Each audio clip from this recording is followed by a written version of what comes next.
Is Sunday, January 25th, 2026. Did yesterday's video with a sense of foreboding and a plea, ultimately, to pay attention to what is going on directly. Not an hour after I posted it, my comms started blowing up. First, it was shots fired near Eat Street. The last time I was on Eat Street was about 3 weeks ago, getting lunch with one of my sisters. Deep breaths. And it was confirmed observer fatality, which is what we've been dreading. That is exactly what we're hoping not to see. More deep breaths. And then the video hit. Those deep breaths got a lot faster. And the other angles hit. Oh, God, this one is hard to watch. As the situation continued to unfold, we learned more details. Federal agents descended upon Alex Pretti, a legal observer, holding his phone, like a pack of rabid dogs, aggressively pepper spraying him as he used his body to shield a woman next to him who they were attacking first. He held his phone in one hand and kept his other hand free as they dragged his face down to the ground.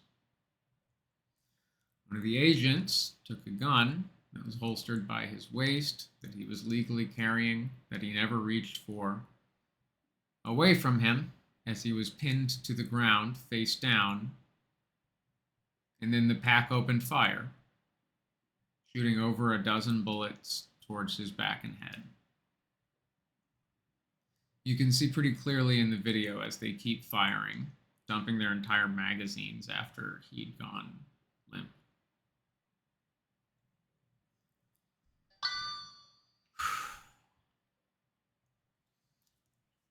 The world now knows who Alex Pretti is.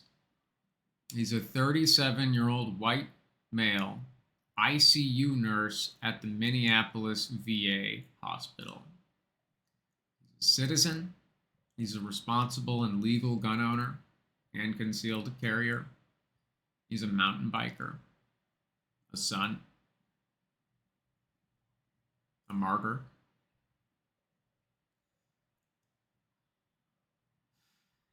When Renee was killed, it took me a few days before I was ready to go visit the vigil at the site that she was killed.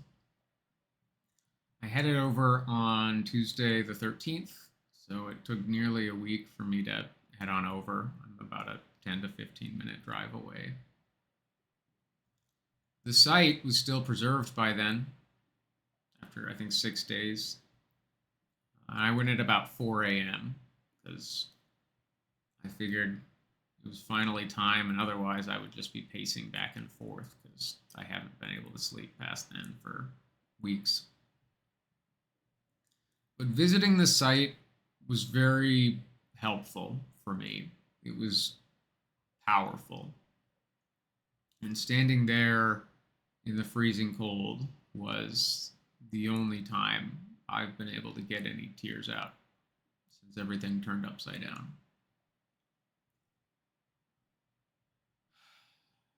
I went this morning at sunrise to the site where Alex was killed. There were already a few people standing over the vigil at about 7 a.m. There's a large wreath of pine branches covering the snow, surrounded by numerous votive candles and offerings. Handwritten notes, artistic tributes, and pine cones laid out to spell the words, "Long live Alex Pretti."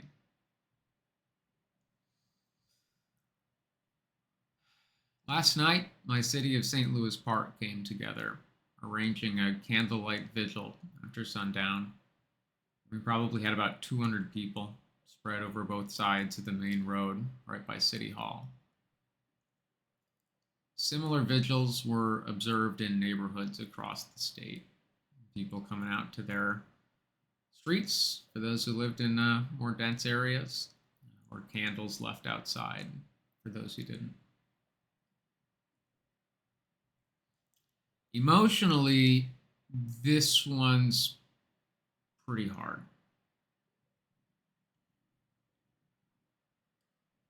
Tactically, I think DHS has made either a grave miscalculation or a terrible mistake. Because I don't think they could have picked a more galvanizing martyr than Alex Pretti. This was a man who dedicated his life serving veterans in some of their hours of greatest need in the ICU. Having worked with the VA for over 5 years, I can make one generalization of the care providers who work there. They are the most dedicated, mission-driven professionals you will ever meet. Personal reports of Alex that surfaced shortly thereafter flooded our digital feeds with reassurance that his character wasn't just sufficient, it was excellent. He really was one of the best of us. And he was taken in the most disgusting, inhumane, and illegal public execution the world has ever seen, while he was risking himself to protect others. Thank you, Alex. I have to imagine you knew what you were risking yesterday. And I bet you'd do it again.